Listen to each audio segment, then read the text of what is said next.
നമസ്കാരം. അമേരിക്കൻ സൈനിക കേന്ദ്രങ്ങൾ ചാരമാക്കി ഇറാന്റെ മിസൈലുകളിൽ വെന്തുരുകി അമേരിക്ക.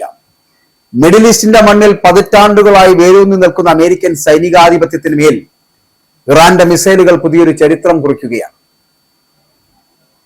8 രാജ്യങ്ങളിലെ 20 അമേരിക്കൻ സൈനിക കേന്ദ്രങ്ങൾ ചാരമാക്കി മാറ്റിയിരിക്കുകയാണ് ഇറാന്റെ ആ മിസൈലുകളിൽ വെന്തുരുകുകയാണ് അമേരിക്കൻ പട.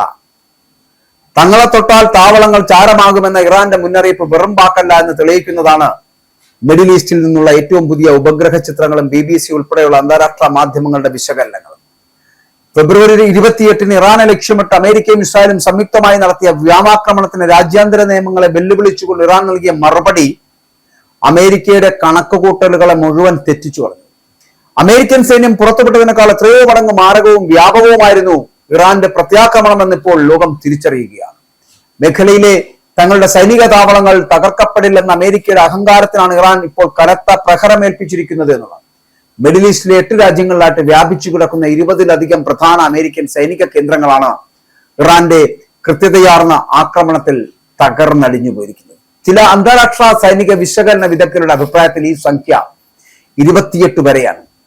ഇത് കേവലം ഒരു തിരിച്ചടിയല്ല, മറിച്ച് അമേരിക്കൻ സാമ്രാജ്യത്വത്തിന്റെ അത്യാധുനിക വ്യോമ പ്രതിരോധ സംവിധാനങ്ങളെ നിഷ്പ്രഭമാക്കിക്കൊണ്ട് ഇറാൻ നടത്തിയ തന്ത്രപരമായിട്ടുള്ള വിജയമാണ് എന്ന് പറയേണ്ടിയിരിക്കുന്നു.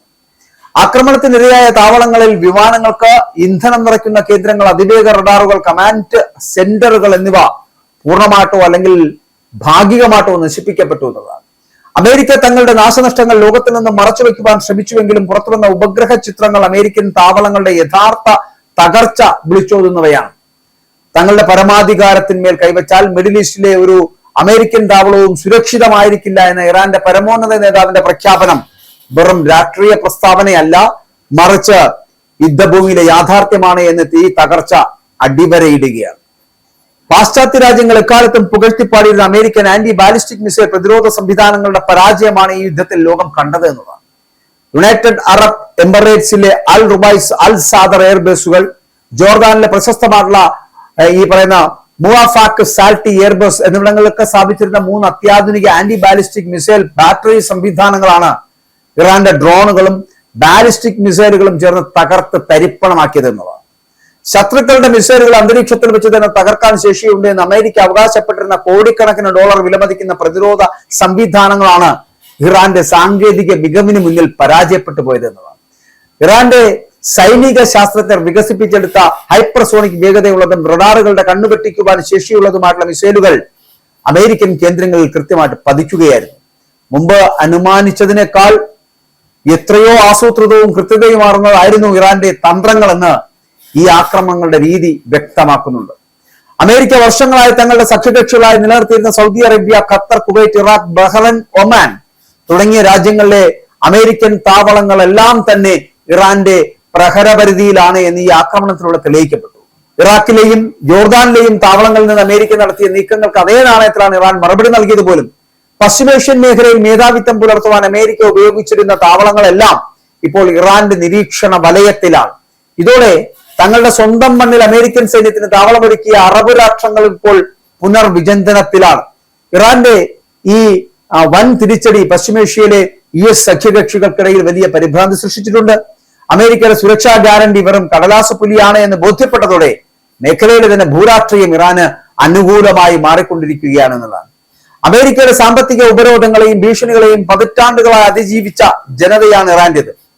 തങ്ങളുടെ രാജ്യത്തിന്റെ അടിസ്ഥാന സൗകര്യങ്ങൾക്ക് നേരെ അമേരിക്കയും ഇസ്രായേലും നടത്തിയ അതിക്രമത്തിന് ഇറാൻ നൽകിയ ഈ മറുപടി എന്ന് പറയപ്പെടുന്ന ഒരു ജനതയുടെ ആത്മാഭിമാനത്തിന്റെ പ്രകടനമാണ് എന്നുള്ളതാണ്. മിഡിൽ ഈസ്റ്റിൽ സമാധാനം തകർക്കുന്നത് ഇറാനല്ല, മറിച്ച് ആയിരക്കണക്കിന് മൈലുകൾക്കപ്പുറത്തു നിന്ന് വന്ന് ഇവിടെ സൈനിക താവളങ്ങൾ സ്ഥാപിച്ച് ഭീകരത സൃഷ്ടിക്കുന്ന അമേരിക്കയാണ് എന്ന് ഇറാൻ അന്താരാഷ്ട്ര സമൂഹത്തിന് മുന്നിൽ തെളിയിച്ചു കഴിഞ്ഞു. കുവൈറ്റിനെതിരായിട്ടുള്ള ആക്രമണങ്ങളെ അപലപിച്ച യൂറോപ്യൻ യൂണിയന്റെ ഇരട്ടത്താപ്പിനെ ഇറാൻ ശക്തമായിട്ട് വിമർശിച്ചത് ഇതിന്റെ ഉദാഹരണമാണ്. പാശ്ചാത്യ രാജ്യങ്ങളുടെ തിരഞ്ഞെടുത്ത ധാർമ്മിക രോഷം വെറും നാടകമാണ് എന്ന് ഇറാൻ തുറന്നു കാട്ടി. തകർന്നടിഞ്ഞ താവളങ്ങൾ പുനർനിർമ്മിക്കുവാൻ അമേരിക്കയ്ക്ക് കോടിക്കണക്കിന് ഡോളർ ചിലവഴിക്കേണ്ടി വരുമെന്നും, എന്നാൽ ഇറാന്റെ മിസൈൽ ഭീഷണിക്ക് മുന്നിൽ ഈ മിഡിൽ ഈസ്റ്റിൽ താവളങ്ങൾ നിലനിർത്തുന്നത് പ്രായോഗികമാണോ എന്ന ചർച്ചകൾ ഇപ്പോൾ വാഷിംഗ്ടണിൽ തന്നെ ഉയർന്നു കഴിഞ്ഞിരിക്കുന്നു. ഇത് ഇറാന്റെ സൈനികവും രാഷ്ട്രീയവുമായിട്ടുള്ള വൻ വിജയത്തെയാണ് കാണിക്കുന്നത്. മിഡിൽ ഈസ്റ്റിന്റെ മണ്ണ് ഇനി അമേരിക്കൻ അധിനിവേശത്തിന് സുരക്ഷിതമല്ല എന്ന ഇറാന്റെ പ്രഖ്യാപനം അന്വർത്ഥമായിരിക്കുകയാണ്. അമേരിക്കൻ അഹങ്കാരത്തിന്റെ പ്രതീകങ്ങളായിരുന്ന റഡാറുകളും മിസൈൽ പ്രതിരോധ സംവിധാനങ്ങളും ഇന്ന് തകർന്നടിഞ്ഞു കിടക്കുകയാണ്. സ്വന്തം പരമാധികാരം സംരക്ഷിക്കുവാൻ ഇറാൻ നടത്തിയ ഈ പോരാട്ടം ലോകമെമ്പാടുമുള്ള സാമ്രാജ്യത്വ വിരുദ്ധ പോരാട്ടങ്ങൾക്ക് പുതിയൊരു ഊർജമാണ് നൽകുന്നത്. ആയുധബലം കൊണ്ടോ ഭീഷണി കൊണ്ടോ ഇറാന്റെ പോരാട്ട വീര്യത്തെ തളർത്താൻ കഴിയില്ല എന്ന് ഈ യുദ്ധം അമേരിക്കയെ ബോധ്യപ്പെടുത്തി കഴിഞ്ഞു എന്നുള്ളതാണ്. അപ്പോൾ മിഡിൽ ഈസ്റ്റിന്റെ ഭാവി ഇനി നിശ്ചയിക്കുന്നത് അമേരിക്കയല്ല, മറിച്ച് ഇറാന്റെ നേതൃത്വത്തിലുള്ള പ്രതിരോധ സഖ്യമായിരിക്കുമെന്ന യാഥാർത്ഥ്യം ലോകം അംഗീകരിച്ചേ മതിയാകൂ. അമേരിക്കൻ സൈനിക കേന്ദ്രങ്ങൾ അടക്കം ഇറാൻ ചാരമാക്കി മാറ്റുന്ന ഒരു തരത്തിലേക്ക് എത്തിയിരിക്കുകയാണ് ഇറാൻ എന്ന് പറയപ്പെടുന്ന രാജ്യം. ഇറാന്റെ മിസൈലുകളിൽ അമേരിക്കയും അമേരിക്ക ഉൾപ്പെടുന്ന പ്രാന്തപ്രദേശങ്ങളും വെന്തുരുകുന്ന കാഴ്ചയിലേക്കും എത്തിയിരിക്കുന്നു. ഇറാനെ തകർക്കാൻ കഴിയാതെ പണി പാളിപ്പോകുന്ന അമേരിക്കയും ട്രംപിനെയുമാണ് നമുക്കിവിടെ കാണാൻ കഴിയുന്നത്.